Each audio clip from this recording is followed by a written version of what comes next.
Okay, board, I want to give you a very brief update on our strategic planning work. And I'm going to try to move quickly because our team is digging into this slowly, but I just want to give you a heads up of where we are in this.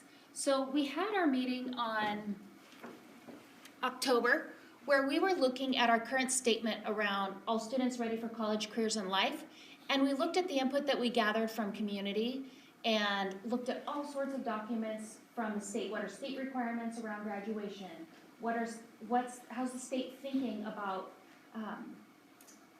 differently, really, about college, careers, and life? At our next meeting, we looked at we were thinking about how do we make this statement reflect what's required, reflect our community's dreams for an Oregon graduate. So we looked at that, brought that back to leadership team as well, came back together in December, reviewed where we were thinking around our statement, all students ready for college, careers, and life. You're going to see some shifts in that. Looked at student outcomes and wildly important goals. Then we met again in February and looked again at a possible new mission statement because we just keep tweaking it as we go and get more input around that. Looked again at wildly important goals that we'd worked with different stakeholder groups in the district that we brought back to our team, and then began to look at some lead measures. So with that, we started to take all this input and conceptualize a framework for our strategic plan, because our existing strategic plan goes to 2020, and this one would start in 2020. So we realized that we are shifting from talking about all students ready for college, careers, and life to each individual student. The input that we got from community and from different stakeholders were this idea that skills and passion and purpose just kept emerging. So our strategic planning team was playing with a mission statement that looked something like each student: skills, passion, purpose. We looked at some wildly important goals with focus areas around 3rd grade literacy, focus area around 8th grade math, focus around high school graduation, and around character. So what you're going to see is a really high level, what might a mission statement look like? What might it look like if you break that mission statement out with skills, purpose, and passion? What might that look like? Descriptors of each of those, and then just further drilling down and unpacking each of those. We're playing with a few models of a mission statement: each student's skills, passion, purpose, or skills, passion, purpose. It seemed to be the will of the strategic planning team to, people seemed more drawn to this particular one. And one of the conversations that came up was, we do want students at the center and to be our focus, but when we're talking about building skills and passion and purpose, that needs to be for kids, but it also needs to be for staff. Like, that belongs to everybody in our system. So that was some of the conversations around that.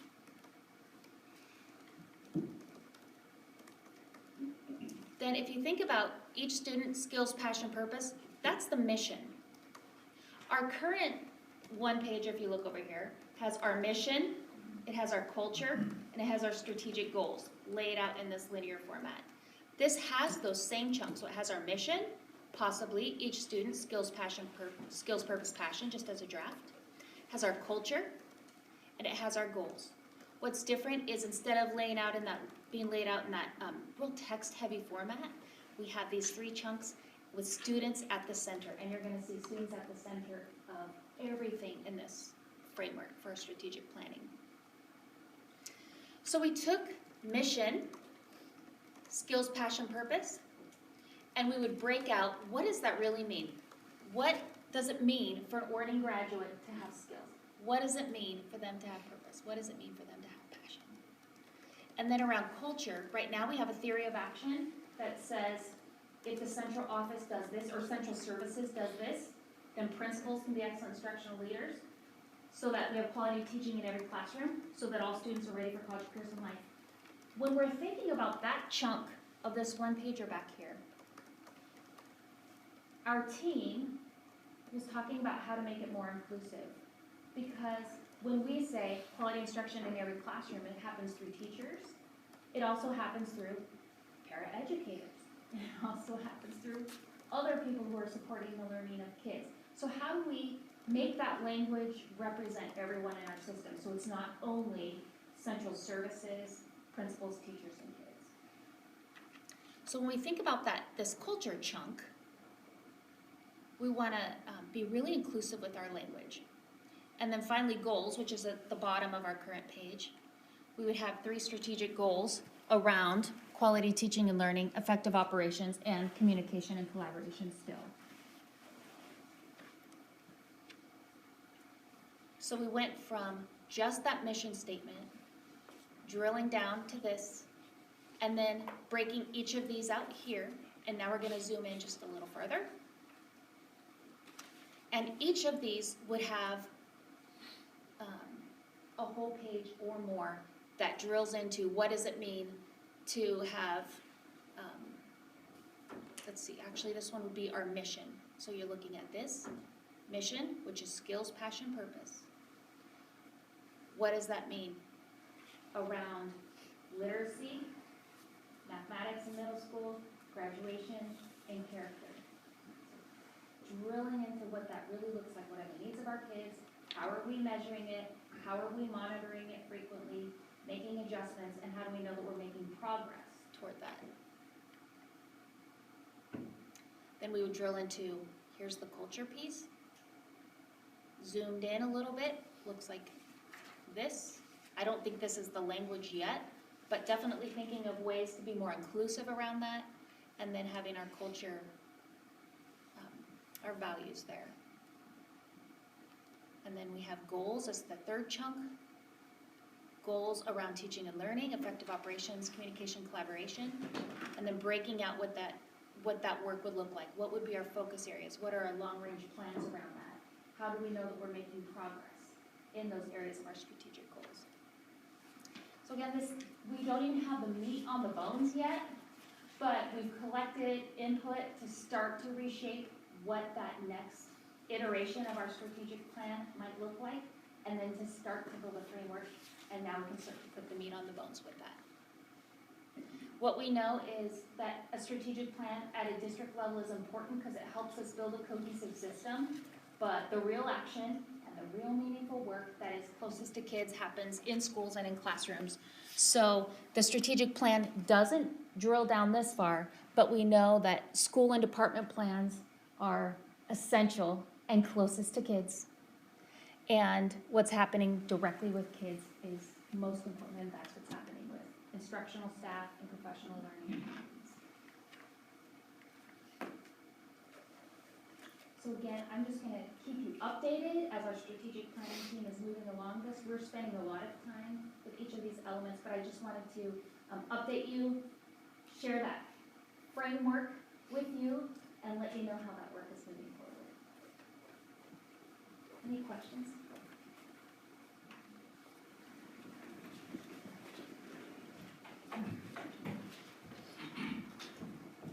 Any questions?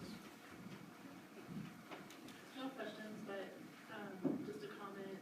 I appreciated all of the thoughtful inquiry that went in at the front end of the planning process, reading the community surveys and getting feedback from all the stakeholders, and then folks all kind of coming together and making changes. There was a lot of input in the reading that couldn't exist, so I'm excited to see the goal. And as we put meat on the bones, that will happen with staff and with people who actually implement the work. So we're just, at this point, building a broad framework, but I'm excited to see how it starts to get going.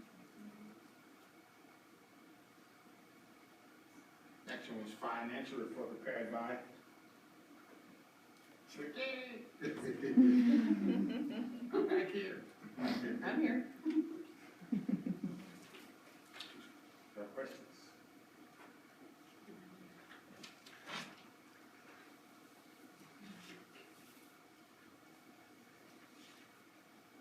I don't think there's any questions on the financial, right? Vouchers yet. Come on in. Oh, you actually have a question. Sorry. I was not listening anymore. I thought you were done. Sorry. Yeah, but she can see.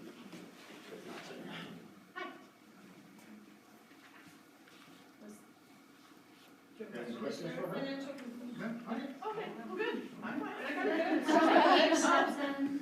Thanks, Marcy. I got Marcy, stepped good in. job. Thank you. Nailed it. Come on out there. Next one is insurance report.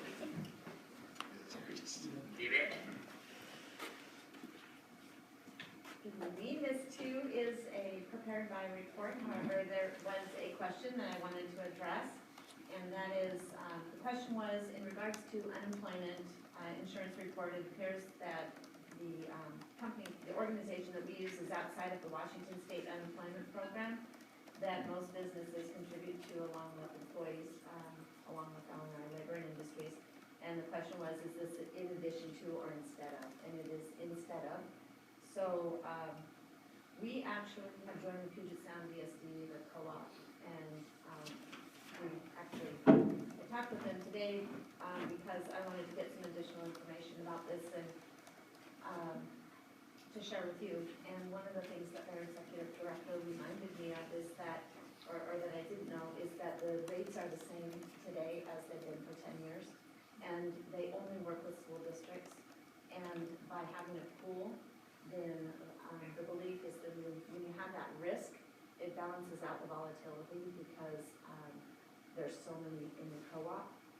And so I just wanted to share that with you. And it is, it's designed to support services to the member districts, so people choose to be in that. And it is historically, while I don't have an actual analysis of this, but their promotion is that it's historically a lower cost to school districts by going for this, and it is similar to what I've experienced in the past. Is there a membership fee that we have to pay on top of that to be part of this co-op, or? We pay a per employee fee, I believe. Are we LNI or unemployment? The unemployment insurance report. We pay. We don't pay a actually fee on have top that. of. Okay, yeah, Thank you. you have it right in front of you. Thank you. Thank you. You're welcome. And I don't know if there's questions on your next piece. There is, you know, I see.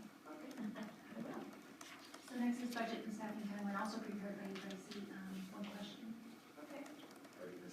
So you may recall during the Budget 101 presentation that was during a work session that there was at least one slide with kind of a snapshot or a snippet of what looks like the strategic and budget planning timeline. That is a document that's part of your online documents. The reason that it's provided tonight, separate from the 101, is that we have had a time to put that together more fully now, and at that time it was not fully in place for this year, so it's been more fully updated. That said, the caveat is it's a working draft, so sometimes we find that things need to be adjusted as we move forward, but it is a complete document at this time. The question that came forward was, in the response to our questions, there was, the beginning dates for looking at non-renewals, so that would be on line 6 as well as line 29. It appeared, or it was perceived as the dates were even before all mid-year evaluations are completed. And the concern or expression was that there might not be any time for people to work on improvements. And I just wanted to let you know that the reason that we asked principals to inform human resources by January 15th, which is what number 6 is the timeline attached to, is to ensure that we're having an open communication and conversation, so that you've probably heard me say before, human resources is here to provide support and mitigate risk. And one of the things that we can do is partner with our supervisors and principals to help them as they are looking at how to move forward to help people and have those courageous conversations where they are addressing it at mid-year and analyze impact as well as other times throughout the year. So it's really a call to making sure that we're all on the same page. It's that first step, and it's not for that moment on line 6, notifying the employee. It's having that conversation together so that we can get involved. The next deadline, which was on 29, is February 24th, and that's coming up soon, and that is the opportunity where the principals, should they have anyone that they would be considering for non-renewal, that they wouldn't, shouldn't be a surprise. There should have already been those ongoing conversations, but that's the point at which they would officially give someone a letter. There's no action taken at that point, but there's a letter to say, we talked about this, here are some areas where you can improve, and here's an official letter helping you understand what that looks like. In Oregon, because of our collective bargaining agreement, while the law says that the action must, for anyone who's going to be non-renewed, they need to be notified by May 15th. In Oregon, the collective bargaining agreement says that it has to be prior to May 15th, and that means, unless we have some type of special meeting, that it would really be our April board meeting. So between February and April is continuing to have that time where changes and improvement and opportunities there. I hope that makes sense, but it's built in as a timeline to be helpful and informative rather than surprising at the last, down to line. The other piece is, in the event that someone decides that Oregon is not a place that they would plan to continue, it does give them notice ahead of, while we're looking at opportunities for them to grow, but it does give them an opportunity to also participate in recruitment fairs, should they want to do that, because recruitment fairs launch Friday, and they will continue for 2 months.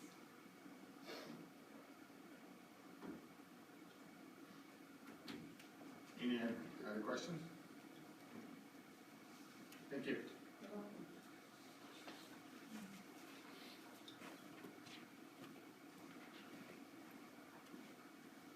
Okay, bye.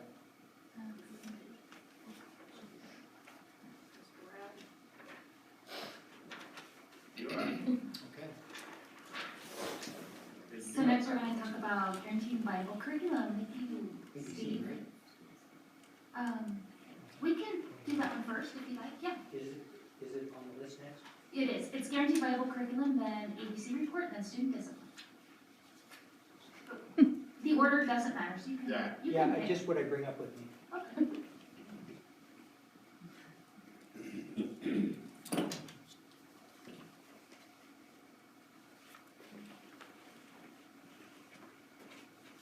So guaranteed viable curriculum. What we mean by a guaranteed viable curriculum is that we are reducing the lottery for kids. That you, depending upon the teacher that you get, or depending upon the school you go to, increases or decreases your chances for the kind of education that we want for all of our kids. The process that we use for that is we determine, and we're taking this as a process to make sure that the curriculum that we provide kids and the teaching that we provide kids is consistent across grade levels and across all the schools. And part of that process is in the curriculum selection and curriculum adoption process that we have. Part of that process is in how we design units of instruction with the curriculum that we have. And we invested in the services of a trainer here just recently in this last December for a couple of days, where we got a little creative with our sub availability and took a 2-day training and reduced it into 1 day and then repeated it twice so we could maximize the capacity of the trainer to train our secondary and elementary folks on his process that's called the 15-day challenge. And this is an idea that we learned when we went to the PLC conference in Seattle, where last year the principals and myself were working on trying to get some movement around guaranteed viable curriculum. We had some agreements around what some of these pieces look like. We were still kind of stumbling around in terms of how we get this idea where we create these units of instruction so that all teachers have them. The guideline that we look for is, in the end goal of this is that a brand new teacher could come to our school district, whether they're brand new to our district or whether they're brand new to the profession, but they could come to our district and they will spend their time trying to determine not what to teach, because that's really laid out very clear for them through scope and sequence, curriculum materials, unit design, and all of that, so that they get to spend their energy on how to teach. And that's our target, that's our goal. And so as we move towards that with this 15-day challenge, we found something that I've never seen in my career, which is a way to involve all of the teachers in the unit development process, where in the past, even here in my first year here, where I was working with elementary language arts, we had to take representatives from the different grade levels, because you can't take a whole grade level out, and even if you could, you probably, in something like in PTR, you might not be able to get enough subs. So you take representatives, you work with that small group of people, and then those people go back and work with the teams. And that's really been the best model that's been out there. One of the things that we want to try to reinforce is ownership. The more the teachers own the work, the more the work will be guaranteed and viable, because all teachers will have their fingerprints on it. What I have found in my past experience, when we do the smaller work and it gets pushed out, that ownership is really in the people that do the work. And they have ownership in doing the work and ownership in communicating the work, and we don't always get that ownership with the people that are then taking the work on. This 15-day challenge uses the entire team to design a unit of instruction together, implement it, modify it before they kind of put it, into a form that they can call up and use next year. We're trying to utilize our technology tools so that it all starts with a piece of paper and Post-its, and it's very simple and somewhat primitive, but it works. And teachers get into it because they know that it's flexible, they know they have control over how to adjust it, and they can make those decisions as a team. When it finally comes into an electronic form, we want to utilize the technology we have with Google Docs to actually, and I learned this term from Marcy years ago, double click, which is you can have basically a sheet that looks like a cover sheet of a unit design and hyperlink pieces on it that if you wanted, it says, well, we have a common formative assessment that happens right here. You can double click on that link and it takes you to the common formative assessment. Or you could say, this is the standard that's taught here. Teachers scratching their head, think about that, you could click on that, it takes you to the standard. These are the resources that we want to use for here. Click on that, it takes you to the resources. So teachers only have access to everything that they need when they need it. And so that process right now, and I just met with the elementary principals this afternoon, get update. Every one of the buildings by the end of this year have indicated with their staff, we want you to design a 15-day challenge for a minimum of 1 unit, which we want you to design it, teach it, make the adjustments to it, and right now we're saying memorialize it, but we've got to figure out a better word, because we don't want it to die, we don't want to think of it in effigy, we really want it to live, so we got to figure a different word. But to put it in that form, so by the end of this year, we want all staff to have gone through a full cycle of that process, and then we'll build on that process as we move forward. I would think that if you asked staff, what's guaranteed viable curriculum? I would say, I would probably be surprised if you would get blank stares from people, because it has really been a considerable focus. The principals have been really speaking to that with their staff. In the opportunities that I have to work with staff, we talk a great deal about it. And the lens that we use, and it's a very important lens for our district, and it's one that we're really trying to emphasize all the chances that we get, and that's the lens of equity. And so as Marcy talks about, we're moving from all to each. What we're trying to do now in our work is we're trying to say that that's more than just talk. And when we talk about equity, what we're saying is, and that's guaranteed and viable for every kid and every teacher, that we're trying to find ways to make sure that every single student in our system has equal access to the learning opportunities. And when we say equal access, that can look different for kids, because we have to make those adjustments for kids based on the learning needs that they have, based on a whole bunch of criteria. I met with the elementary teacher representative group as we're walking through an elementary, the beginning stages of an elementary math adoption. We've met 2 days so far, and we've not looked at any curriculum yet, because we're building the foundation for, first of all, the filters that we have, and there's a question from the board on this that I'll speak to here, if that's okay as well. And we're really focusing on this idea of equity. What does that mean? What does that look like with our kids? And how do we really embody in not just what we say, but in the work that we do, the choices that we make, that we are focusing on each kid according to what their needs are. It's a significant move on our part. It's a significant challenge. And I have to say, spending the day with those elementary teachers today, impressive. Really, really impressive. They are really digging into this. And some of the conversations we had, one of the texts that we were using has these unproductive beliefs and productive beliefs side by side. And we asked about, do we have any of these unproductive beliefs in the grade level, in the schools that we need to approach? And we had a really transparent, honest conversation. Not only were they able to identify what those unproductive beliefs were, but they were already able to say, and this is what we're already doing about it. It was pretty exciting. A really, really good group of people to work with. I really enjoyed it. If it would be okay, I think I've got a question from the board on guaranteed viable curriculum. Would it be appropriate now to address that? Okay. I'll make sure that we'll start with our PDAs here. Okay. The first question from the board is around the K-5 science and the science plan, and then continue to provide PD. And the question was, what PD?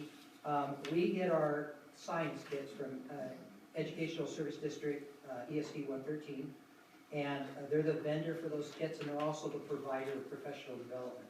So we have professional development on an as-need basis, and we really drive that through the building level. So if the teachers are asking for professional development for around the kits and whatnot like that, we schedule that. That generally happens, in the past, it's happened on a Friday during the PLC time, because they can generally get within that 2-hour window the professional development that they need to implement those kits with full fidelity.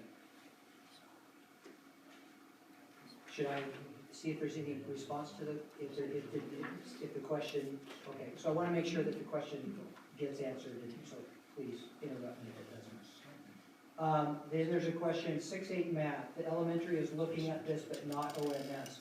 Are we not trying to keep those coordinated? It's a fairly long answer. You have it in front of you. I'll try to summarize it here. We don't necessarily do math adoptions outside of grade bands, generally speaking. So we could do a K-8 math adoption, but based on the necessity of, or the lack of necessity, that K-8 have the same curriculum, we wouldn't necessarily time that at the same point. The need was greater for science at OMS than math at this point, and the need was greater for math at the elementary. So taking that on, it's very common in systems that you have potentially different vendors in those grade bands, and that's generally a result of the work in how we select the curriculum. We use teachers for that. So, for example, what I'm currently doing now with my elementary teachers is my responsibility is to make sure that we have a good process in place, and I have responsibility to make sure that we're following board policy. There's another question in here, I think, about filters and tools that we use so that we're following board policy and whatnot. I don't come to that meeting with a blank piece of paper, but what I say to the teachers is, I want your input, and I want, let's help shape this together as we move forward. Ultimately, the teachers will be the ones that make the recommendation to the Instructional Materials Committee, who, if the Instructional Materials Committee approves the recommendation, then we will bring it to you for your approval. And because it's teacher-driven, you have, in this case, you have K-5 mindsets and experiences that are working on that.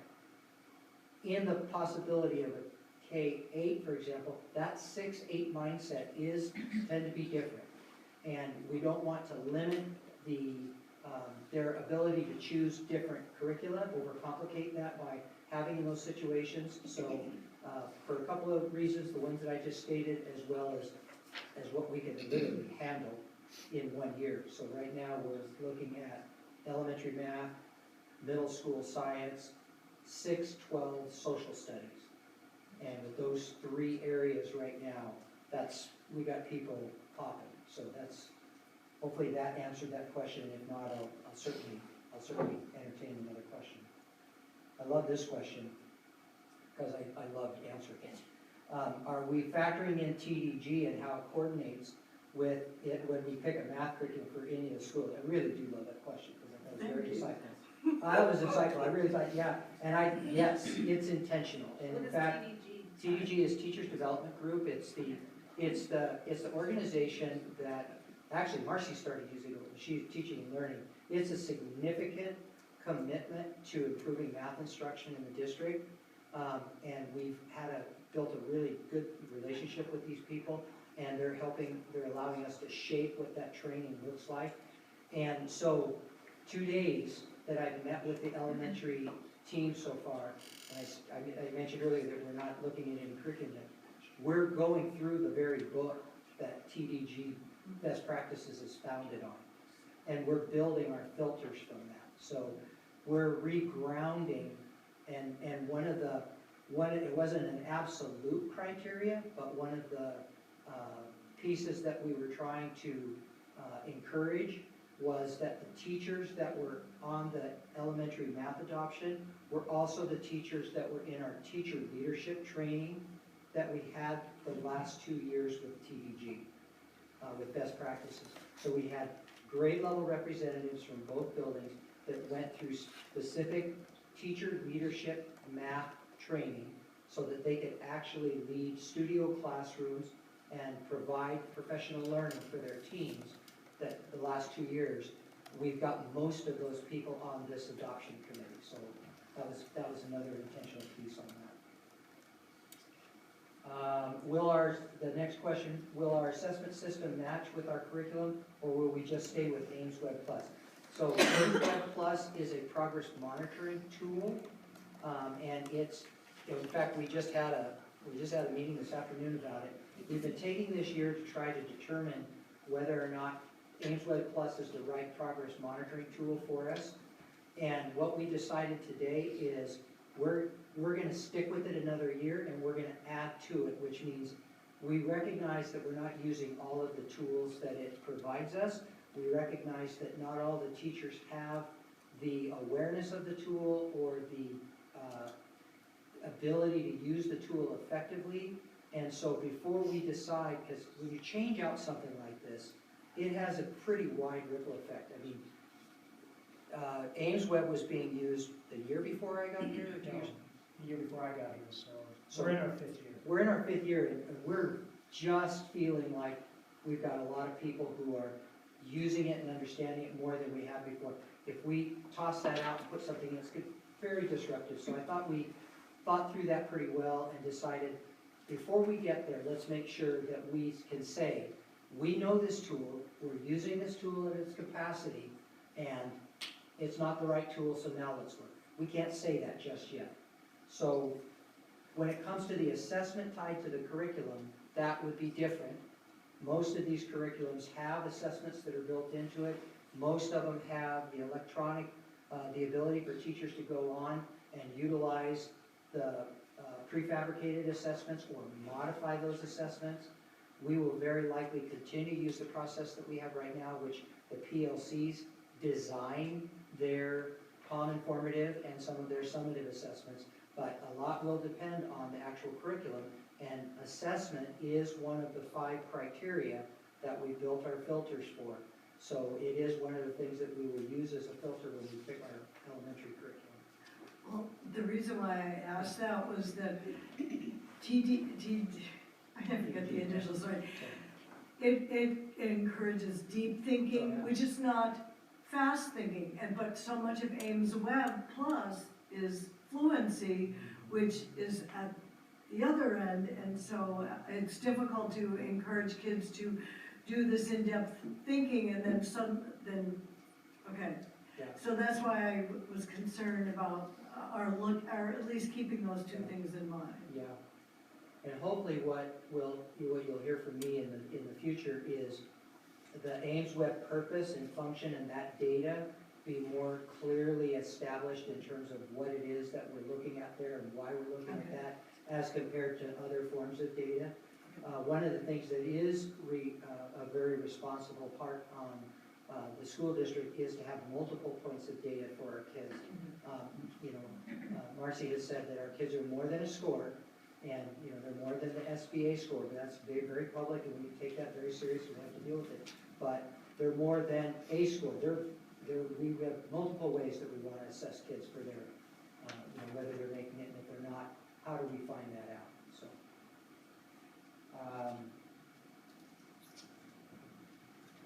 There was a comment about the grade level curriculum audit, and I actually see that there were two comments in there.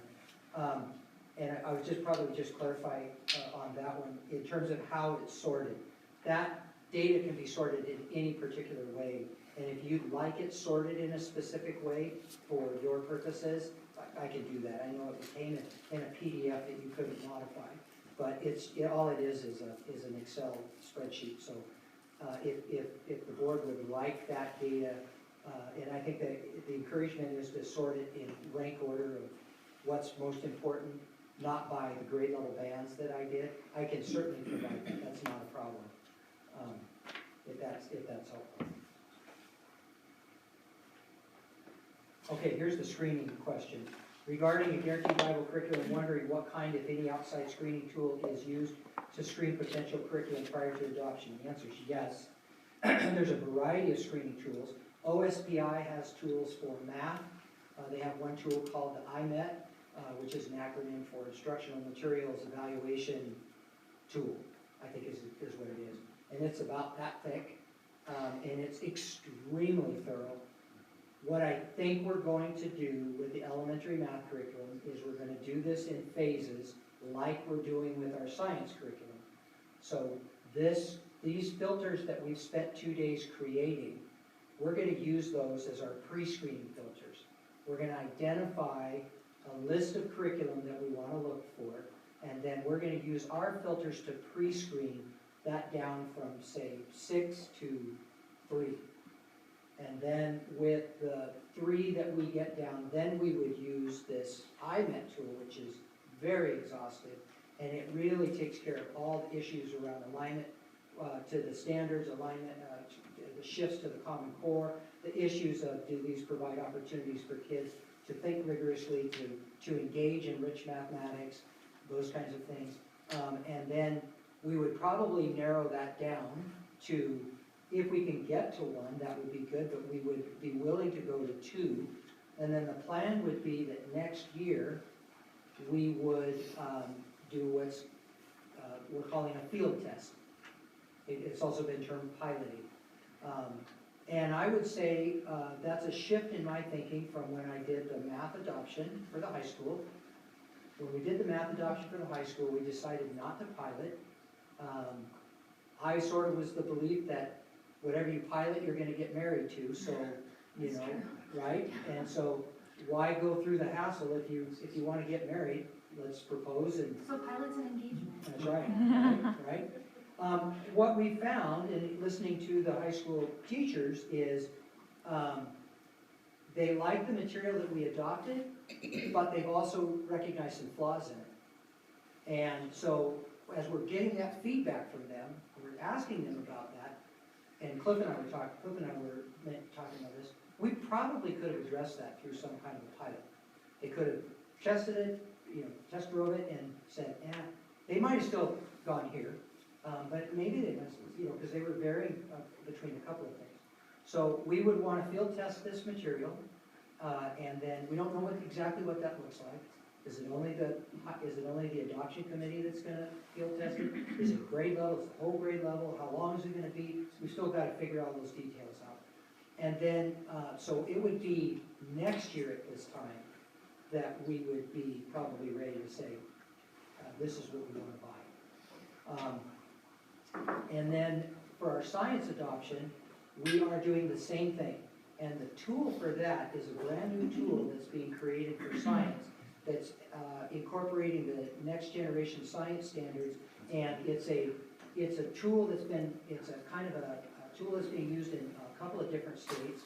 And the co-director for Washington State Laser, who we've contracted to help take us through this process, is using this tool with our middle school science folks. So we had a day with him last week, and in one full day, we had 6 curriculums that we wanted to go through. We made it through 4. And that's the pre-screening tool. So that's just getting us down to, and he said the heavy lifting is still coming, where you're really going to scrutinize. I say that to you because I hope you appreciate, as you probably know, when we make a decision for a curriculum adoption, we are talking hundreds of thousands of dollars. And this is one of the reasons why we can only do so much at a time, and the question about how are we rolling that out and doing it. So we want to make sure that the money that we're spending is money that will last. And what I shared with the middle school science folks was we're in our 5th year of the science kits, and when we were talking about our process, I just told them, I said, this is going to be a heavy lifting process up front, because we don't want to be back here 5 years from now. We want to make a decision that will last longer than that, because a district our size can't afford that kind of a rotation. And so that's why we're doing the heavy lifting. So we are using some pretty decent tools, and we are taking a lot of time to try to make those decisions.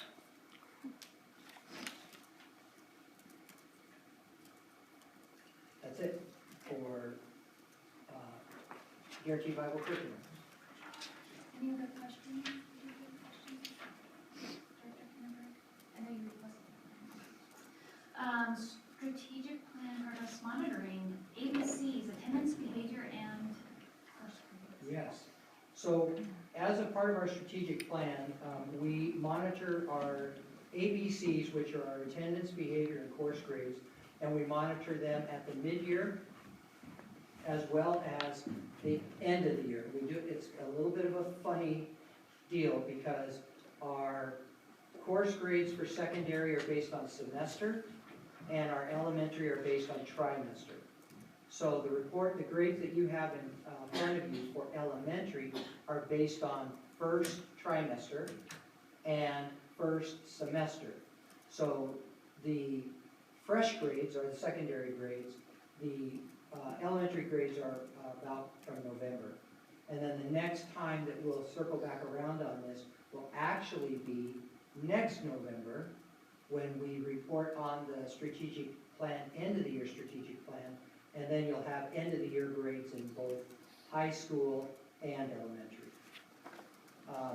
Question that came from the board regarding this.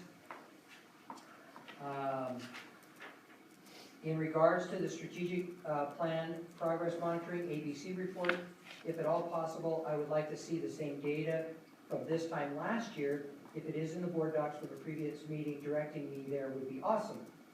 I am interested to know, for example, if the kids currently in 4th grade have seen improvement from being 3rd graders as far as those percentages go. So last year's ABC report, mid-year report, is in the February 2019 board docs. And I actually did look at kind of a cohort comparison when I pulled these reports. And there were 7, and so when I say 7 areas of improvement, what I'm saying is K1, 2, 3, 4, 5, math, and ELA. So there were 7 of those areas that were actually cohort improvements over last year from mid-year, and 3 areas in decline in ELA and math. The next question ties into this, so I'll just read that. The data for ends 1 and 2 show that we are far from goal. I realize this is a mid-year report and that initiatives to impact these results are ongoing. Can you or your team speak candidly about the results? Where are we tracking to plan as expected? Where are we behind the extra resources being directed? So the numbers for the mid-year ABC report are usually typically higher, like the failure rates, the kids who are significantly below. They're typically higher mid-year than they are at the end of the year. And so those numbers will actually look better and traditionally have looked better by the end of the year report. And so, for example, in the board report last November, the end of the year, we were making steady gains in 1.2, where we were off by 1% in first grade ELA and math data points, so they were both at 11%. Our target was 10. We were well below the target 6-8 math. So we were at 24.24%, and our target for that, oh, I didn't put that down, but I do have it. But we were off on that one, and I think our target was 26%, if I'm not mistaken. We did make our target in 9-12 math, and at 9.3, I said 10%, it was 10%. I think we did it 9.34% in math. And what I also wrote in my spot, part of what in my November presentation on the end of the year report was, now we have this 5-year trajectory of data, and that'll tell you a lot more about things like your, not necessarily why your data looks that way, but what I said at the time, and I brought it back here a little bit, was raising the question, okay, how did we decide on those data points? Those were kind of determined, before I got here, and as we've been monitoring and whatnot. It's when I noticed that we've got, and I wrote this in here, when I noticed that we've got some of our data points seem reasonable, because as we just said in 1.2, we're getting close to some of our targets, but then some of our measures seem less reasonable. So for our target for third grade ELA, and this target is that we'd only have 26.5% kids not meeting standard by 2020. The state last year was 46% of kids not meeting standard. The 5th grade math is actually closer to be reasonable at 26.5. The state's still at 39%. 8th grade math, we have a target for 26% of the kids not meeting standard by 2020, while the state's sitting at 40%. So one of the things that we've been talking about in our strategic planning at the leadership team level, is about data and data points. And trying to learn from our experience of tracking data over 5 years. One of the things that I highlighted for the board in November was attendance.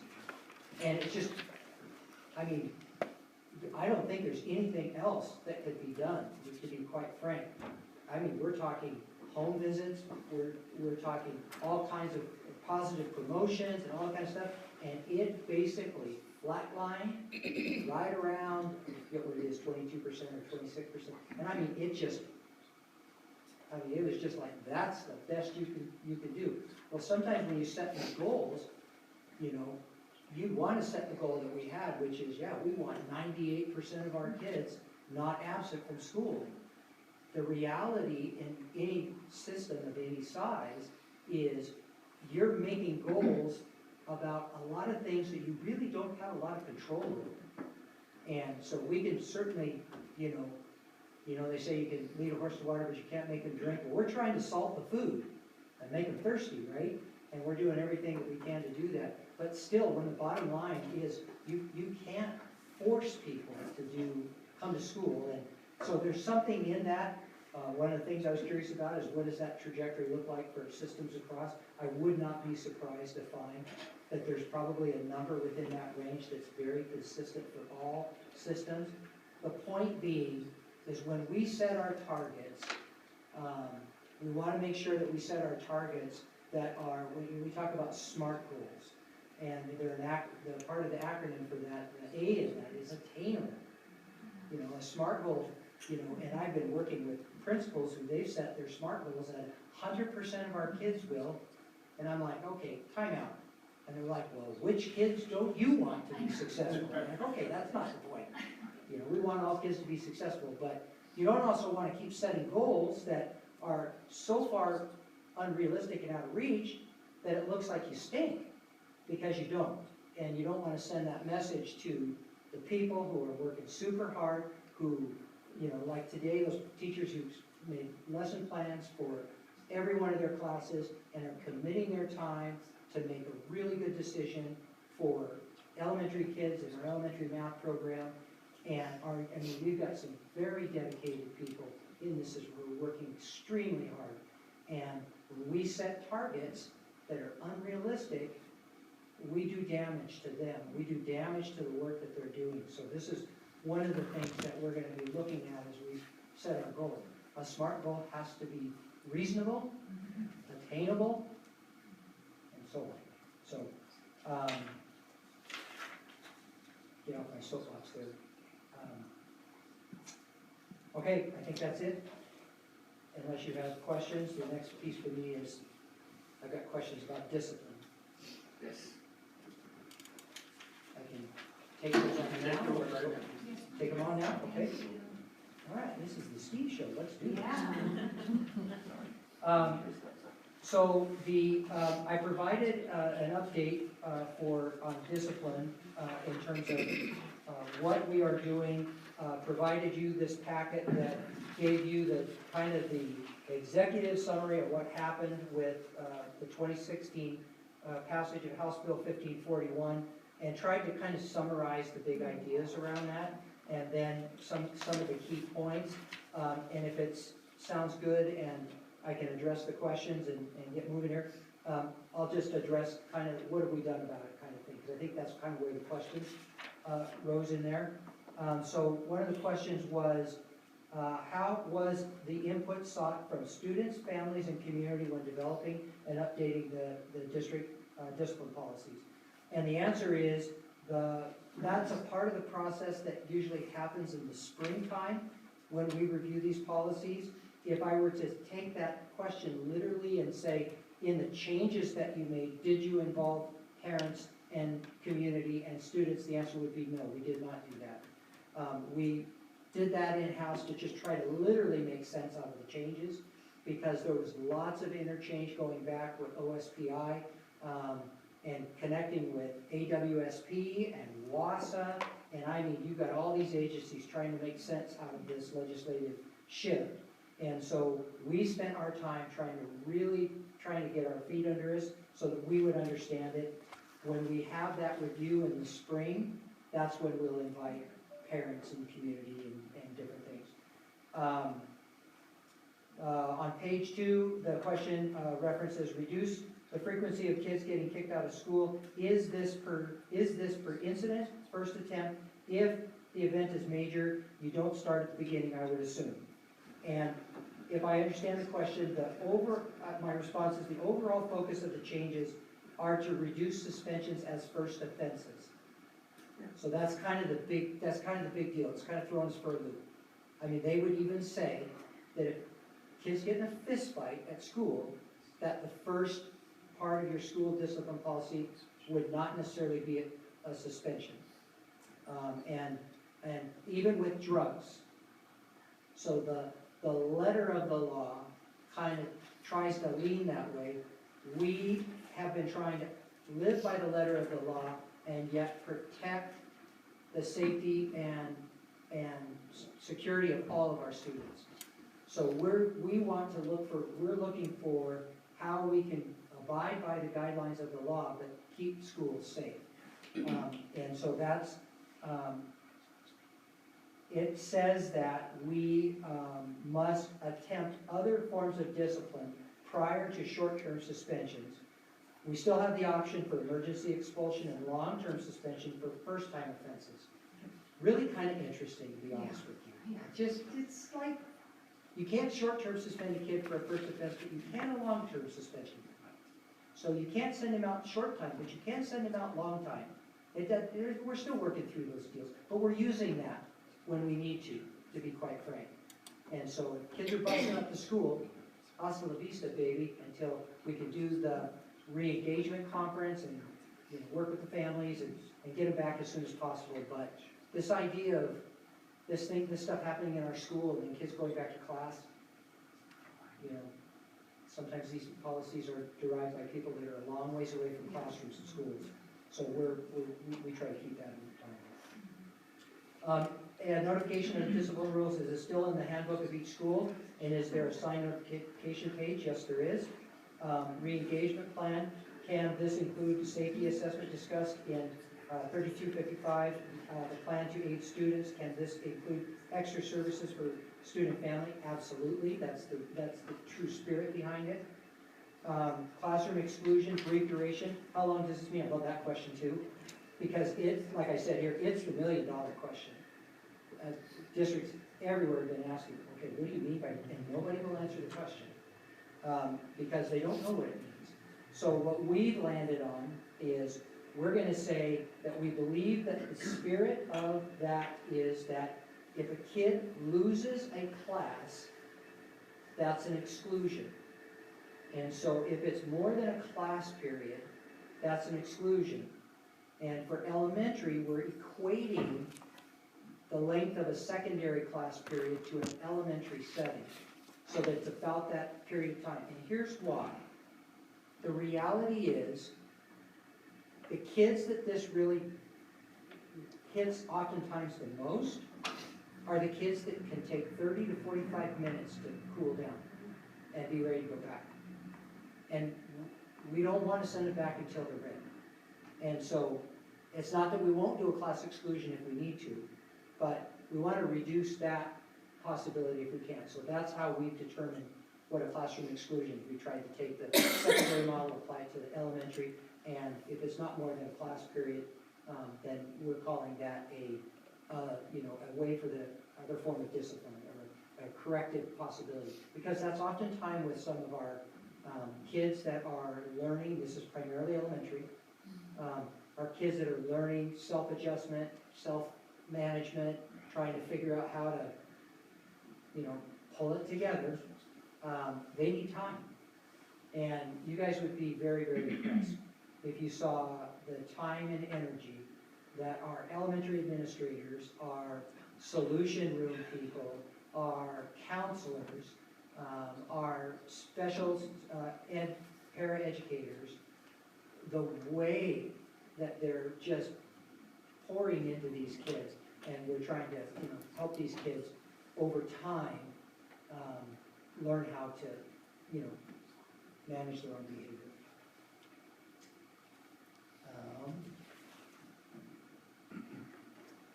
Last page, 2019, work during behavior support. How is this adjusted as needs change? So when we talk about behavior support, and particularly for students with disabilities, this is monitored at the building level and is included in my meetings with principals. Both myself and Chris in student support services are involved in this at different levels with different kids. So we've got two of us that kind of are involved in this at the district level, and then it's monitored at the building level, and we've got the communication.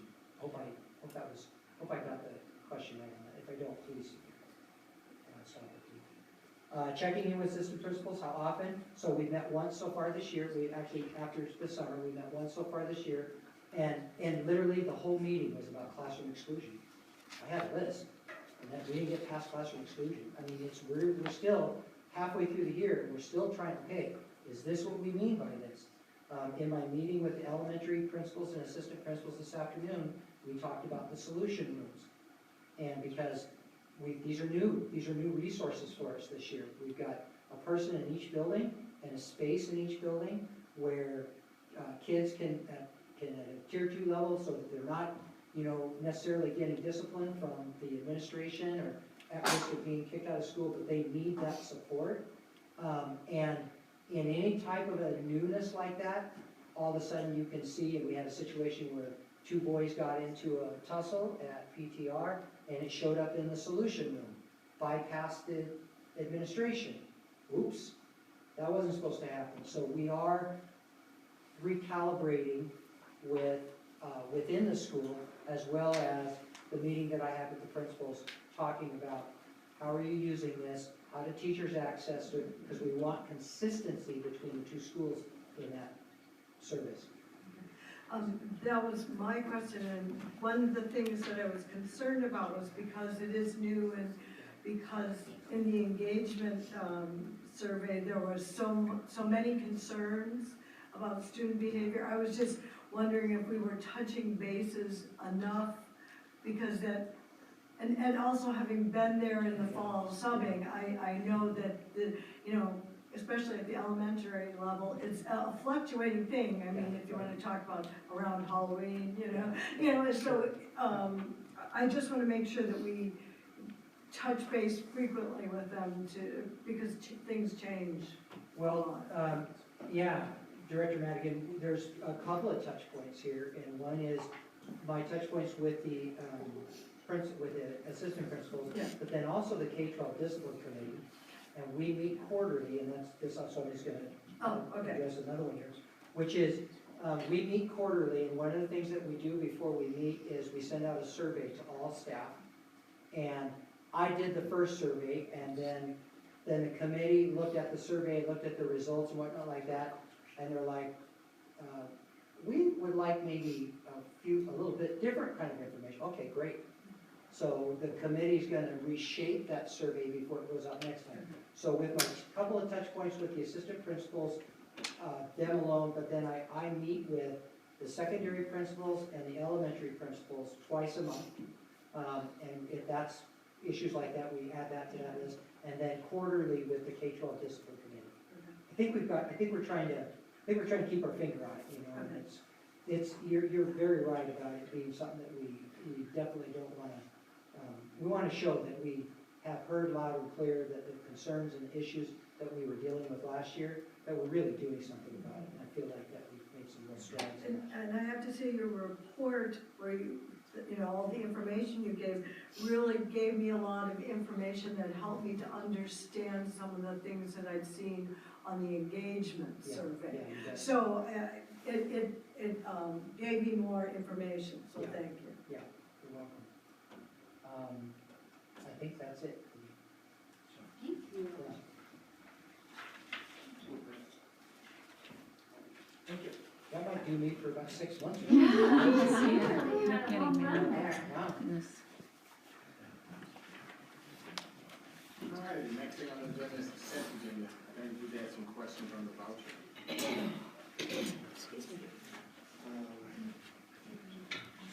Are we doing resolution levy?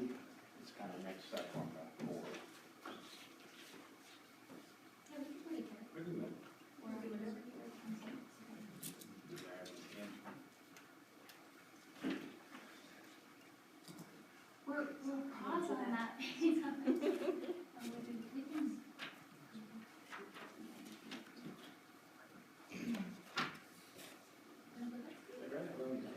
Okay, so if we go, under modification of agenda, you'll get to actually see that resolution.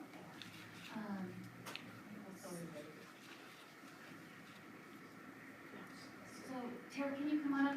So we wanted to share with you, just first an overview of the last levy and what it might look like if the board decides to run the levy again in April, and if so, what a process might look like as we move through that. So Tara's gonna give us an overview first. When are you gonna get that one?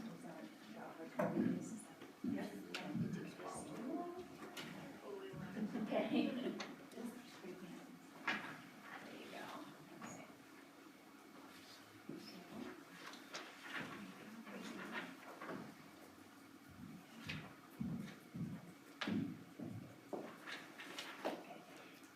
So what you have there is what was included in the January 9th board meeting. I just wanted to provide you with a hard copy of it. It's the communication plan.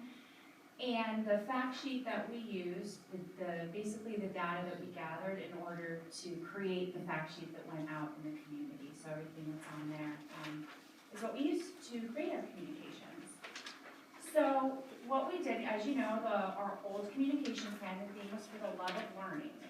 And we really focused, as is pretty standard with the levy, on positive messaging around the opportunities that a levy provides for students and staff, like athletics, extracurricular activities, and transportation. So we shared the plan with you on January 9th, and we fully executed the plan, starting with our social media posts, our website, and ending with our annual report that arrived in mailboxes just before Election Day that had a full page committed to the levy. Of course, with any communication plan, you make some adjustments along the way. So we kept an eye on social media, and I even received some personal emails from citizens with questions, and so we created some additional content to answer those questions. Some examples of that were the table that we shared numerous times with our levy history to show what people have been paying and what they were paying, and sort of explain the 2019, we called it the levy caps set by the state and et cetera. And so we tried to explain that in table form. We also shared some information, additional information, because we received some questions about LEA, state match. So we added that to our website. We added communication about that in the annual report that went to all the homes in Orting. And we also, I don't know if I mentioned, we made social media posts specifically about that piece. We also created a submit a question form on our website so that people could reach out to us and ask questions. And we received 3 questions from the community, and they were answered. We also, I personally received, or actually Bonnie fielded some phone calls from community, and Marcy and I took those calls. So we had conversations over the phone with community members as well to answer their questions. So moving forward, assuming that this particular levy doesn't pass this time around and we do move forward, it's important for you to know what the changes in a communication plan will look like for an April measure. And one of the things that we'll have to do right away is, and we shared this with our community in the initial communication that went out after it kind of looked like the levy might not pass, is conduct listen and learn sessions in our community so that we can understand why people voted no, the reasons behind that. We also need to talk to them about the issues that are relevant to them so we can address those in the next round of communication and even beyond that. And very importantly for this particular vote will be how we can encourage others to vote who did not vote, because the timing between now and April is short, and really what the messaging I believe should be is about mobilization and less about persuasion. I don't think we're going to change a ton of minds. I mean, we will do all of our work to do that, but there are also a lot of people out there who are likely yes votes who didn't turn out to vote, and that's what I believe that's what will get us over the hump. A lot of those people are going to be connected to our schools, and so the listen and learn sessions, we propose those are at the schools, one in every school, in order to reach that group of people who we believe are likely to vote yes and didn't vote. And then finally, we'll pivot our messaging from opportunities that the levy provides for students to more of the impacts that if we don't have a levy, the impacts that will have on students.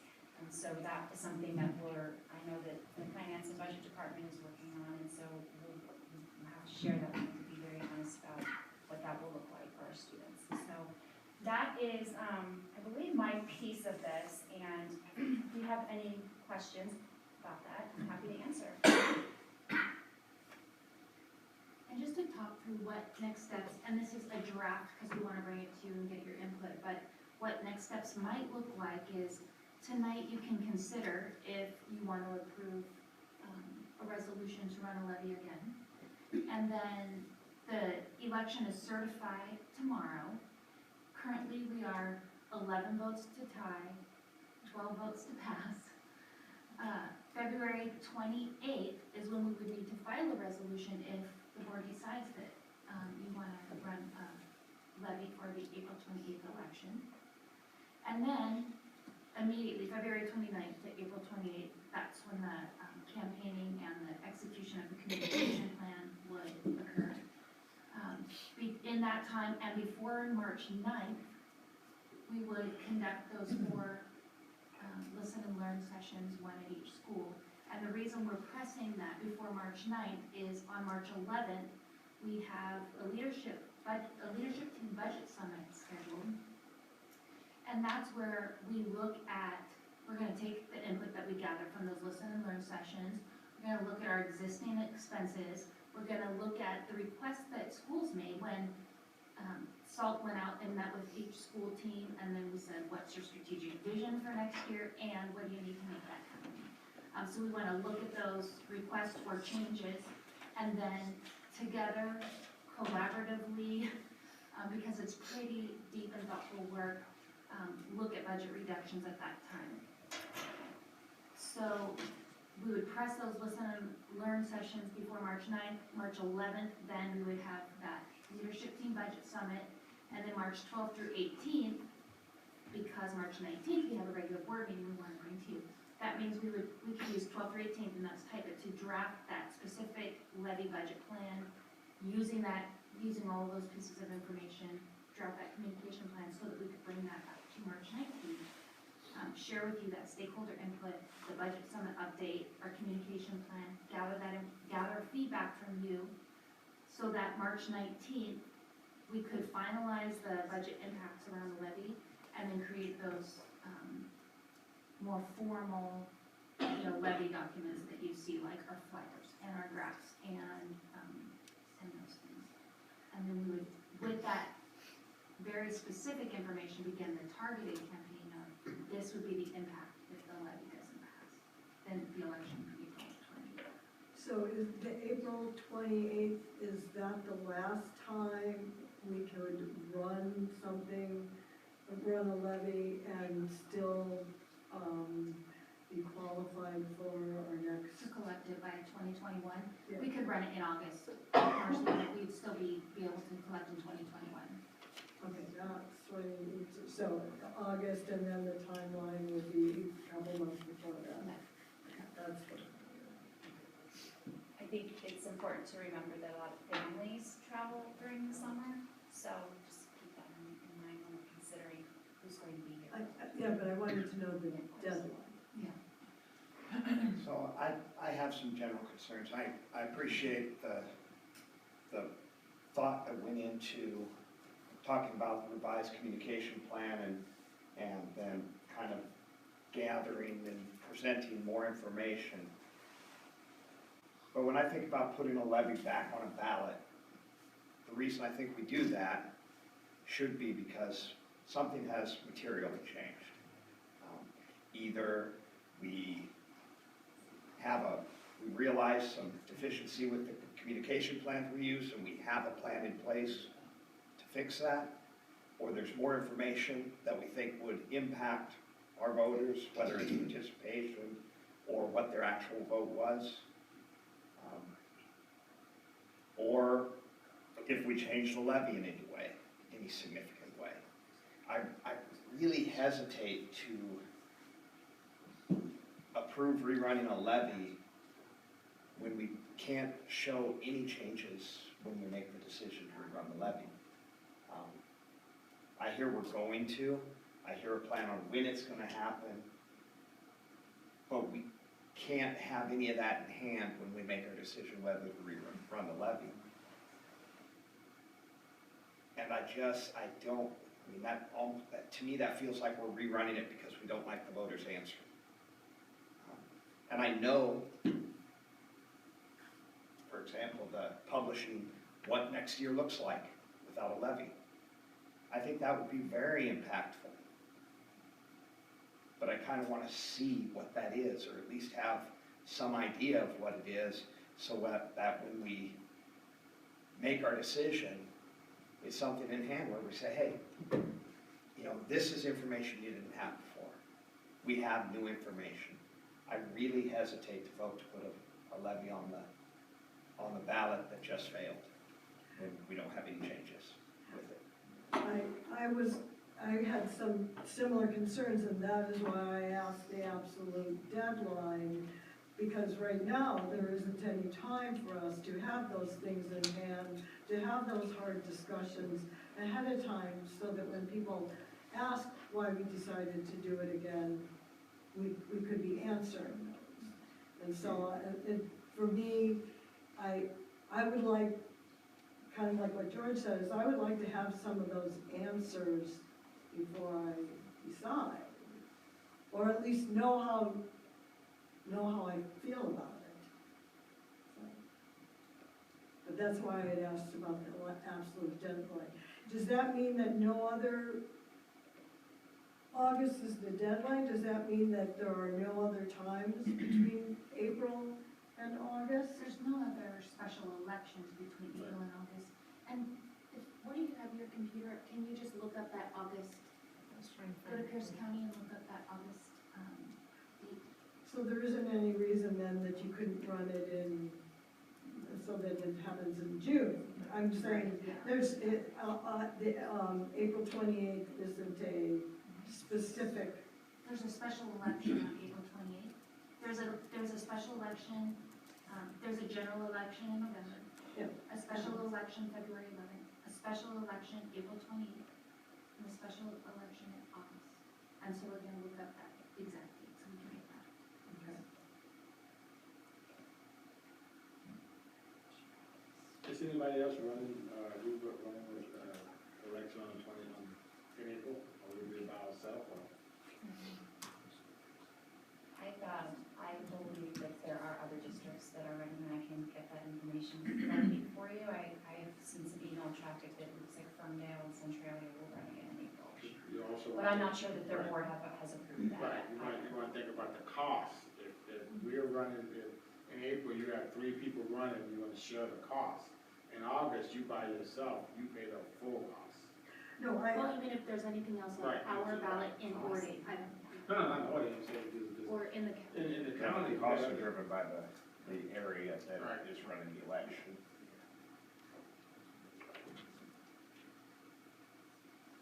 The election date is August 4th. So to file, would be 2 weeks. Oh, It's weird. This one's an odd date. I would think it would be The August one is early a June. weird date, if I remember correctly. It's not the normal weeks, it's a little bit different. So we'd have to file in June and run in, June's a guess, I don't have the date, but I just, it's usually for the, about 2 months. So when again does the file date have to happen if we were to run it in April? When is that file date? 28, 20. February 28th is a file date for file date for the April 28th election. And then there's an August 4th election.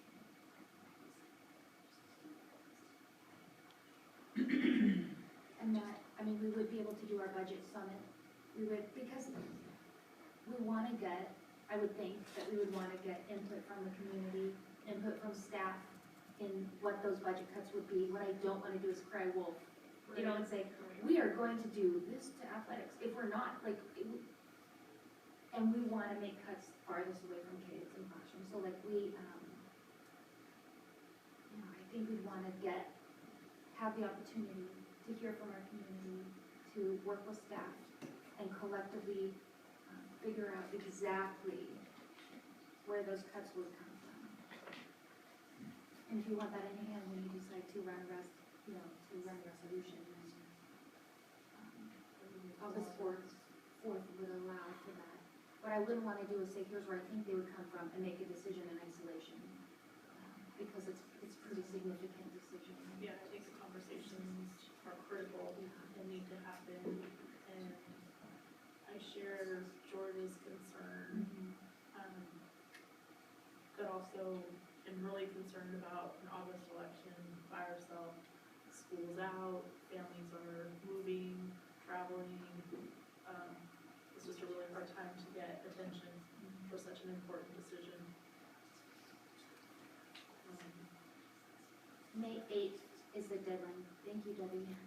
May 8th is the deadline to file the resolution for August 4th. That's really early. Yeah, that's the weird one. But May 8th, I mean, it doesn't all work out perfectly, because that does allow us to build a really specific plan for what the cuts would be that are authentic and legitimate and honest. You know, we don't want to guess. That plan would need to be so compelling that people would show up to vote August 4th. They would have to, because like I said, it's in August. Right. I mean, it needs to be really My other thought going into this is we're literally 11 votes off. Like, it's not like we have to come up with 1,000 more votes. It's close. But that's 11 votes off only if we don't get any no votes. Right. Because then it changes the percentage you get. Yeah, you're right. So that's not.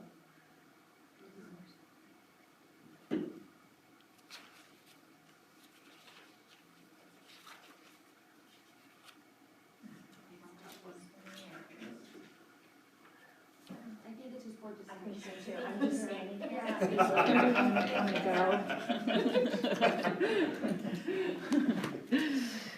One thing,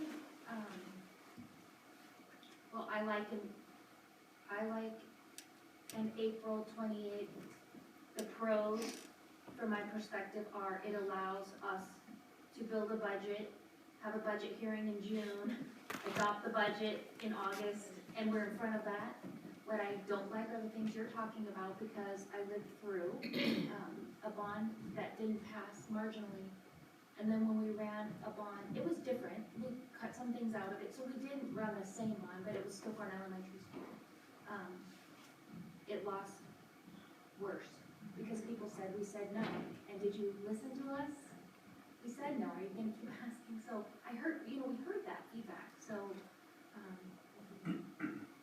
there's definitely reasons why April is a strength, and I hear what you're saying about, what we want. And I understand that, but I'm concerned about that, deciding this before we get more community information about Yeah, exactly. what just happened. When the only thing you know is that 3 questions came in to Tara through that format, and you had a few phone calls to field, that the community isn't speaking or asking their questions of us, they're just putting it out there to one another, and that frustration of being overtaxed and underpaid, that just it hits schools the hardest, because you see it only once a year in that tax statement that you get. And I tried to back into the numbers by looking at my statement online, and I have red marker and trying to figure out those percentages each year. I couldn't make heads or tails of it, so I'm just as lost as everybody else as trying to figure that out. But the one thing that people commented on repeatedly, and of course, I'm only hearing and seeing what goes out on social media, and sometimes that's just one negative roll after another until you stop looking at it anymore, because it becomes so defeating and so negative. But in that same vein, people are defeated and they're negative, having their pocketbooks hit over and over again. Our values went up, which is great.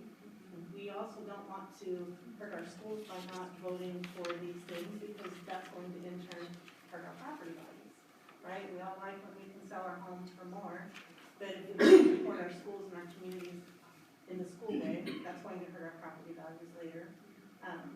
And I guess I'm just kind of talking both sides here, because one of the things that is not understood about a levy, you say it's not a new tax, but people have an issue with calling it not a new tax. Well, the truth is, when you look at that statement and you look at that percentage that you're paying, that's not the bond and it's not the state one, it's that third one, that's going to fall off if this new levy doesn't get passed. So your tax will go down by that, which is great, but then you've not supported your community with that dollar value. That dollar value is still, I can't remember what it is right now, but whether that goes down a little bit because what we're asking for isn't as much, I don't know if there's a consensus that people just don't understand that. You're always gonna have your people that are going to vote no regardless, because they just don't think they should have to do it. So you're not, like Tara said, you're not going to change minds, you just need to get more people out there that feel.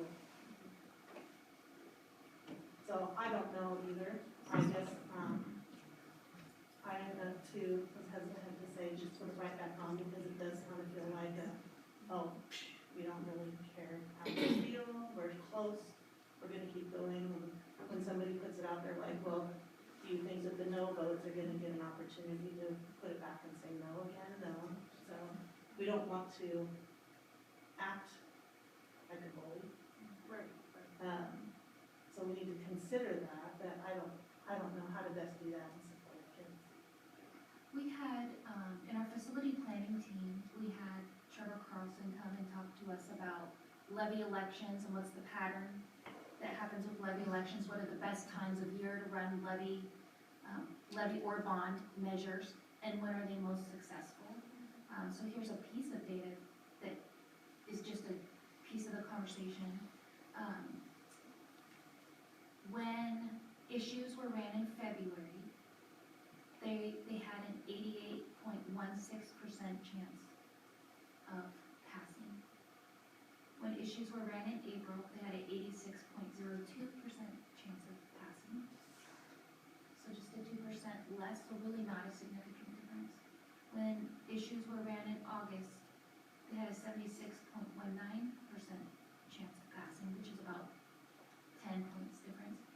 But the other thing to note is the numbers are significantly different of the quantity that were ran in February compared to August. So February, this is looking at over 2,700 issues on the ballot. That was at 88%. In April, it was 322 issues on the ballot. So far fewer people were running in April. And it was a similar percentage as February. And then in August, very few were on the ballot, 21. And that was at a 76%. So I share those numbers, where February and April are stronger than August, but again, the N is significantly different than the two. On here where it mentions the listening forums, is that going to the schools again, or is that with the community? Those are with the community. With the community, and we didn't, But we thought if we hosted them in the district office, it's different than when we host them at schools and, people go to their school where kids go, or principals have agreed to be there. Of course, board will be there and, but my question was, we didn't do that, right, the last time? We had talked about having more forums, and we didn't do that, and I think one of the things that I'm hearing for sure, and I see it better reflected here is community contact, and not just calling up on the phone, like when we run into each other at the grocery store, so having that actual contact, or even if they don't come, making sure that we offer. Yeah, for sure. yeah, we offered a forum for our bond, and I think it was the mayor and my husband and son showed up. So, yeah, but we offered it, and actually we had a really good discussion, because we had a panel of experts, and we had, board and superintendent and district staff. But it was a good discussion, yeah. So my question is, do we feel like, that timeline that you described is very aggressive, and for an April vote, do we feel like we could get the feedback that we need from the community to have those conversations and participation at the forums with enough time to turn that key messaging around? Because it wasn't just run the levy without having those conversations. You put in time to have those conversations. Would we have enough opportunity to talk to the community? With this schedule, Yeah. well, there's more. Is it enough?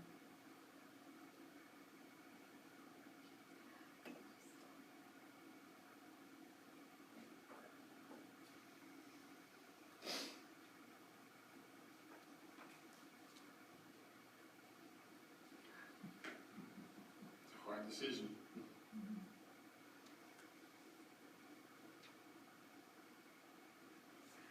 On the one hand, I know we need to have more community involvement, communication, hearing from them, understanding what the issues were. On the other, would you even be able to do that during the summer? So we have this crazy timeline and trying to deal responsibly with some issues that we know we need to address.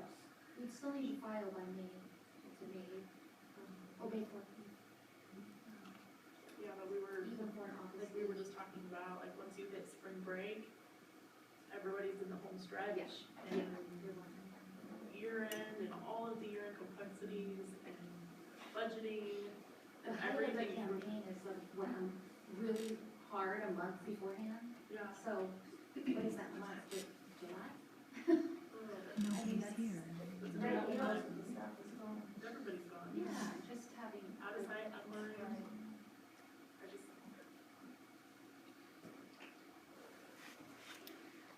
I'm not interested. I'm not interested in talking about it more. I'm just really worried about that. I love the idea of pushing it out and having that space to have all these conversations and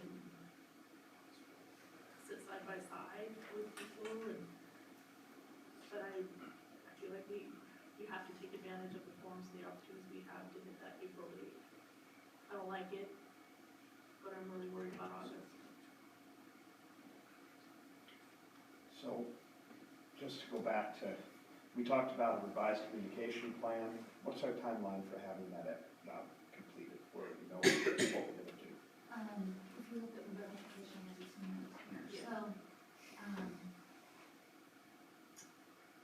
we would do the 4 forms before March 9th, so February 27th.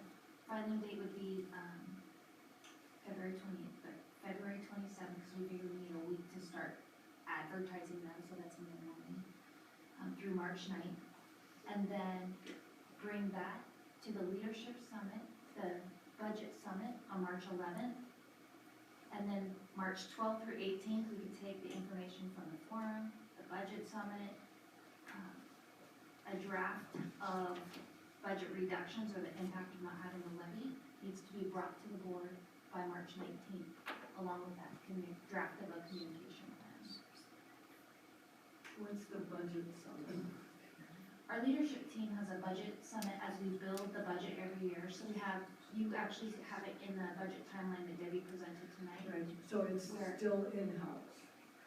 Yes, yeah. That's what I didn't understand. what you said. That's where we take the input from all the different stakeholders. So we've met with each school team, that's where we bring that information back. We would, have community bring that information back. And in that budget summit is where leadership team looks at all of that and then begin to prioritize. So you will have community forums before that. That's why there's that push. That's why it's crunched to have them before March 9th, because March 11th is the budget summit. And then March 19th is the regular March board meeting where we would need to bring that draft of that thinking to the board for input. I understand, but can we get out to the community that quick and say, hey, we're having this, That's next week. right? I mean, Oh, the window, to be clear, we're not saying we're having one February 27th. The window is, we know we can't have it before a week, or that doesn't give people time, right? Yeah. So the window is between, not earlier than February 27th, not later than March 9th. Of applying for it? I thought- No, No, having the forum. Oh, having the forums, okay, because I heard the, So it doesn't mean the first one February. happens on February 27th and the last one happens on March 9th, but that puts the bumpers around it, because we know we can have it earlier than a week, and that's, we don't even know if that would happen, right? But we know we want it to be completed by March 9th, so that we have all the information for our March 11th leadership team budget summit. So basically it'd have to be the week of the 2nd. The 27th is, February 27th is February, or it's Thursday. Right. And the 9th we might Okay. say we're gonna have, that's a 3-week period, so we're gonna have 4 within that. Just that we have to file on 28. Yeah. Where are you? 3 weeks, I see 1 week. Yeah. February 27th. Yeah, that's Thursday. Next week. Monday, Oh, Tuesday. sorry, yeah, I don't think we will. Yeah. So if we have one that week of the 24th, if we have one that week of, or not one, but if we have them between, so say we have one the week of the 24th, and then we have, Which is next week. like, that's why I say the 26th, because you would. Right. So I understand and really respect the thought of making sure that whatever we put out there is kind of what next year looks like without levy dollars, doing that intelligently, you know, getting community feedback, deciding what we're gonna cut. I agree, don't make statements about doing stuff that you're not really gonna do, because it's important that people maintain their credibility. And so I certainly don't want to put information out that we don't really intend to do. Or that it's even, you know, our, like, we could do things like, or to include, it's so vague.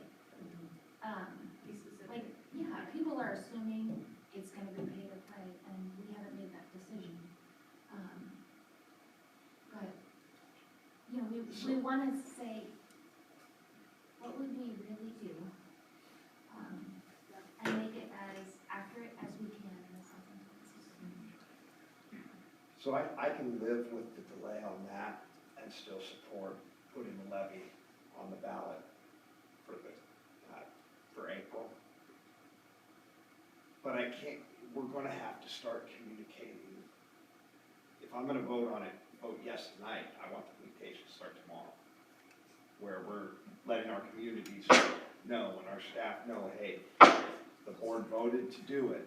This is our timeline to provide additional information. This is our communication plan. This is when we're gonna have forums for budget conversations. Community involvement is strongly encouraged. You know, this is where you're going to see what next year looks like if we choose not to. I really want that. So tomorrow might be too much, but Monday. We have that on the Monday schedule. at the latest. Exactly. Well, I every step. want it laid out so the community says, okay, instead of just saying, well, why the heck are they running this again? We're actually detailing out to them, okay, we're putting this back on the ballot. You're gonna have access to additional information, and this is when, how we want you involved, etc. If we can do that, I can support voting for the levy, which will be on the ballot tonight. But aside from that, I don't want to be having the conversations tomorrow with people about, well, why are you putting the same thing back? You know, you're just running the same thing. No, we're going to do it differently. We're going to provide additional information. Our goal is to drive up voter participation. You know, let's get the whole community involved to make the decision that the community thinks is best for this community. I can support that plan, but it has to be something where we are communicating from the decision point forward, not waiting to some period in the future to start talking about it. We have to start being much more proactive with telling people exactly why we're doing this. I really feel strongly that putting it right back on after it failed, it is telling the voters, okay, we don't like your last vote, let's do this again. So if we're going to put it back on, I want to see the information going out immediately that, you know, these are the things we're doing to demonstrate to you that we just want you to have the best information to make the best choice for the community. And I agree with what you're saying.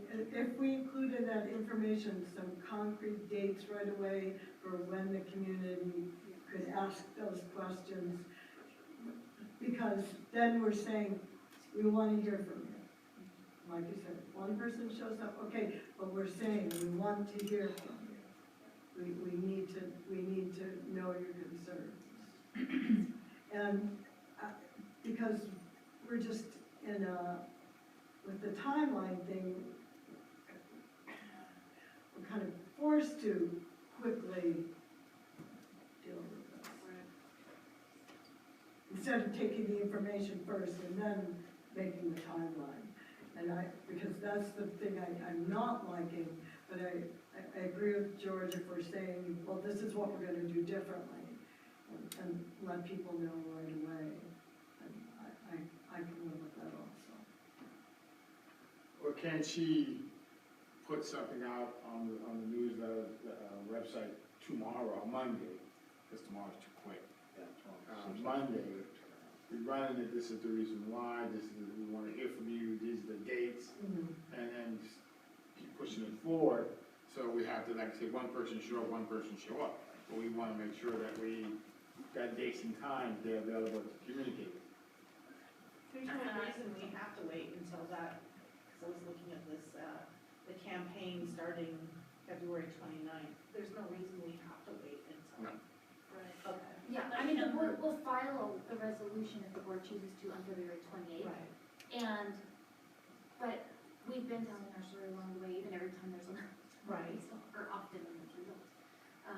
So that would continue if the board has decided to do this, and, you know, here's our plans, here's what we're doing. Yeah, I think to answer your question, it would be absolutely doable to do that by Monday at the latest. I think the initial communication is this is what the board has voted to do, here's why the board has voted to do it, and here are our initial first steps, we want to hear from you, and getting the dates and finalized, you know, and that's our first goal, so that we can do that for sure. Yes, we can do that, and I would say among our families as well, and that would be a great first step, and that is a doable timeline.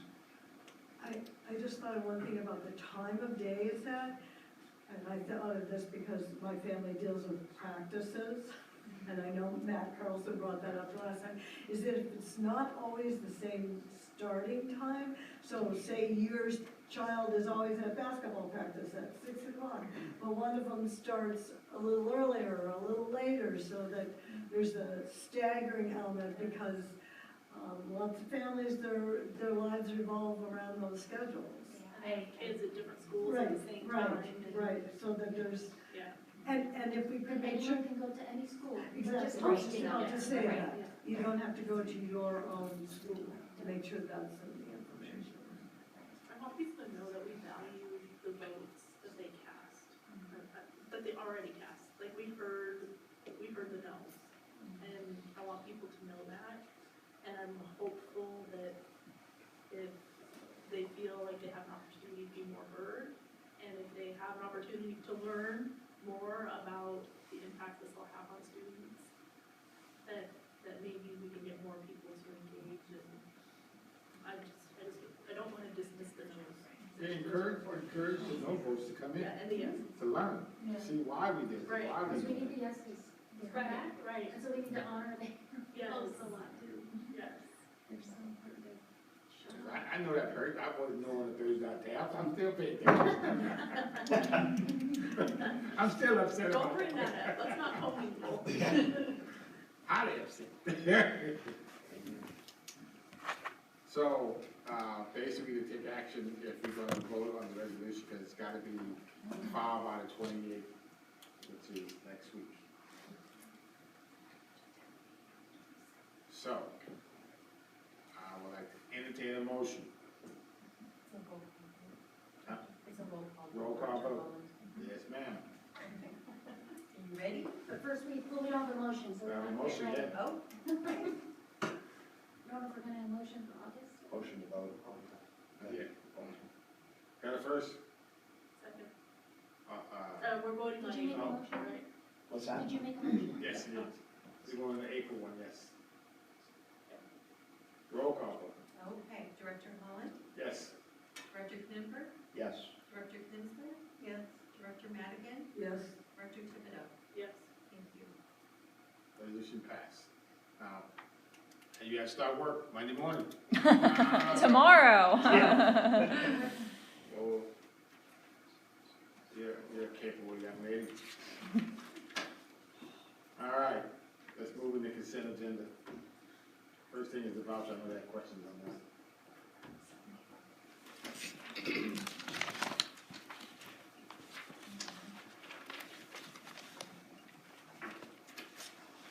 There was a question on the vouchers about what training took place on December 18th and 19th, and Steve referenced it earlier, but that was with Solution Tree, and that was 2 one-day trainings for the 15-day challenge.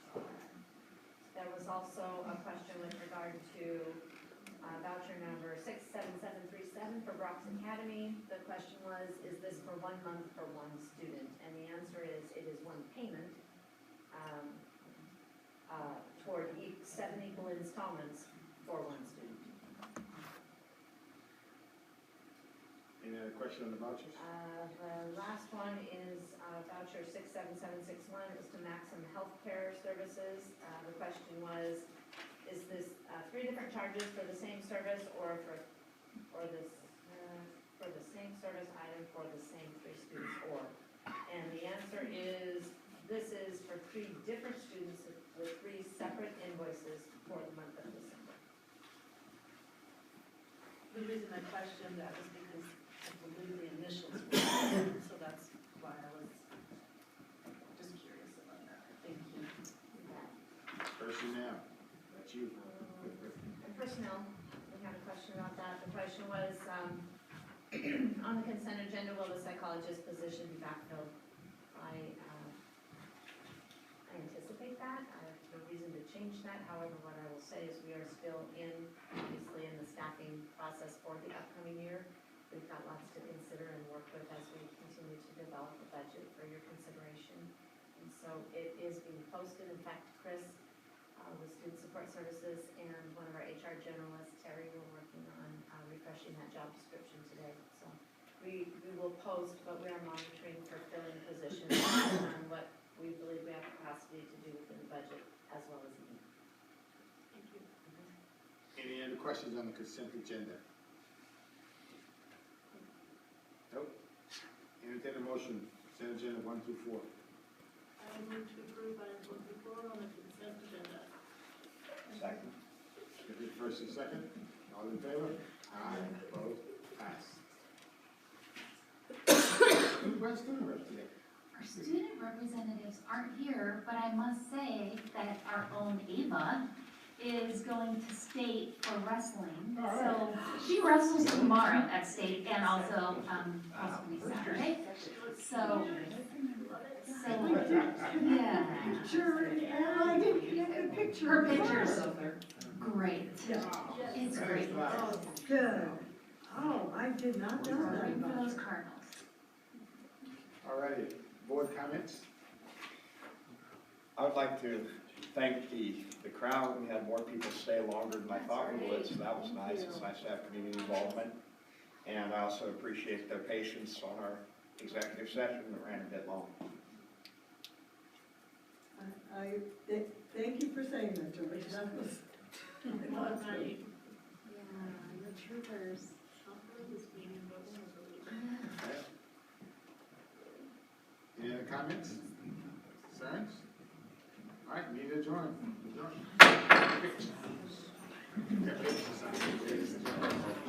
That's right, we did a roll call vote.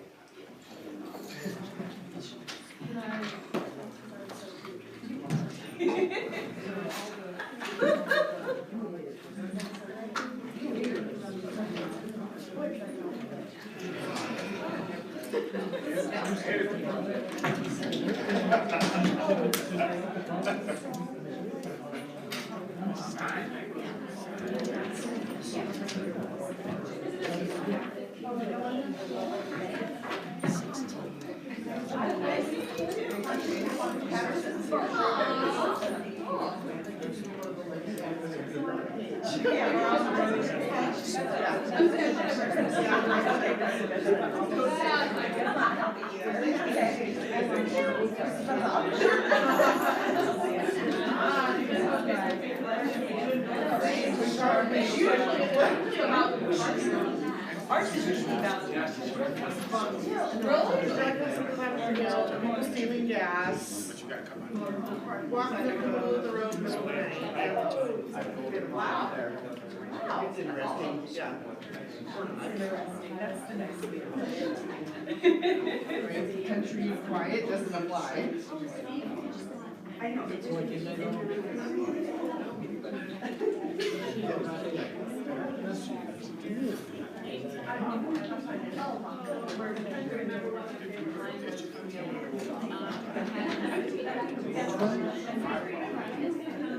For tonight, you mean?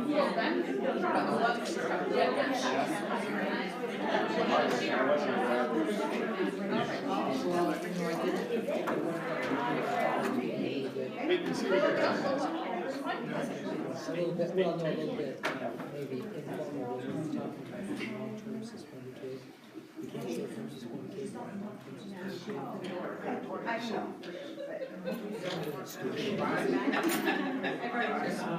Less than. Too late. Right. Well, Karen's on.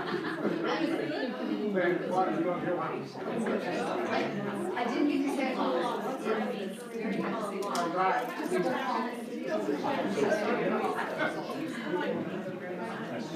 Everyone around the table?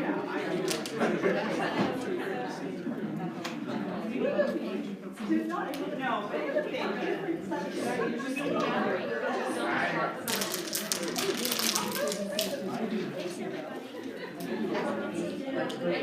Give me some structure. I've got to remember not to drink too large. I was starting to ration myself around, so I'm gonna make it to the end of it. Well, I did. Never tried one for that one. Oh, no. I knew I was gonna talk about, I had to be like, I've already got Bonnie? Good, I guess. Hey, we're gonna plan something, so if you could help me plan something for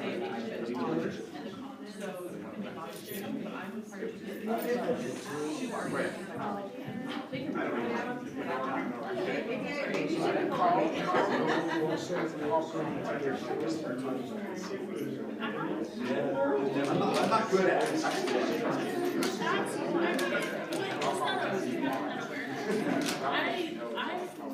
I just wanted to